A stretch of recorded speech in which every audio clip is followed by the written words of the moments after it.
मौर्य साम्राज्य के संस्थापक चंद्रगुप्त मौर्य एक अच्छे शासक माने जाते हैं, एक महान शासक माने जाते हैं, जिन्होंने भारत में 24 वर्षों तक शासन किया।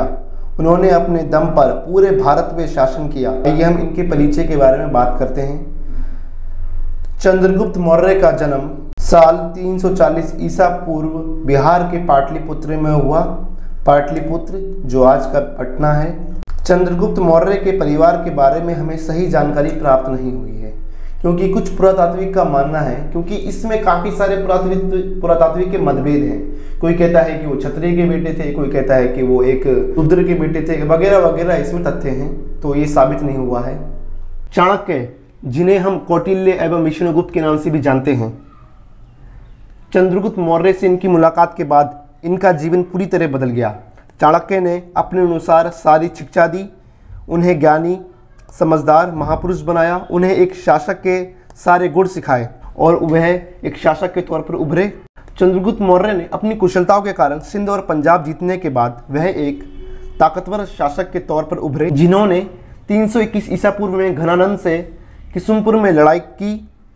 यह लड़ाई कई दिनों तक चली, लेकिन अंत में चंद्रगुप्त मौर्य की विजय हुई। उत्तर का ये सबसे मजबूत मौर्य साम्राज्य बन गया। इसके बाद चंद्रगुप्त मौर्य ने उत्तर से दक्षिण की ओर अपना रुख किया और बंगाल की खाड़ी से अरब सागर तक राज्य फैलाने में लगे रहे। विंध्य को दक्कन से जोड़ने का सपना चंद्रगुप्त मौर्य ने सच कर दिखाया। दक्षिण का अधिकतर भाग मौर्य साम्राज्य के अधीन आ गया था। 305 ईसा पूर्व में चंद्रगुप्त मौर्य ने पूर्वी एशिया में अपना साम्राज्य फैलाना चाहा। उस समय वहाँ से सेल्यूकस निकेटर का राज्य था, जो सेल्यूसिड एम्पायर का संस्थापक था। वह अलेक्जेंडर का जनरल भी रह चुका था। पूर्वी एशिया का बहुत सा भाग चंद्रगुप्त मौर्य जीत चुके थे। वह चाणक्य नीति के जरिए पूर्वी एशिया का बहुत सा भाग चंद्रगुप्त मौर्य जीत चुके थे। वे शांति से इस युद्ध को ख़त्म करना चाहते थे। अंत में उन्होंने वहाँ के राजा से समझौता कर लिया और चंद्रगुप्त मौर्य के हाथों में सारा साम्राज्य आ गया। इसी के साथ निकेटर की अपनी बेटी की शादी भी चंद्रगुप्त मौर्य से कर दी। इसके बदले उसे 500 हाथियों की विशाल सेना भी मिली, जिसे वे आगे अपने युद्ध में उपयोग करते थे।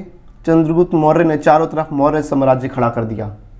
चंद्रगुप्त मौर्य ने अपने बल पर चारों तरफ अपना साम्राज्य खड़ा कर दिया। वह पहले शासक थे जिन्होंने पूरे भारत में अपना राज किया था और एक महान शासक के तौर पर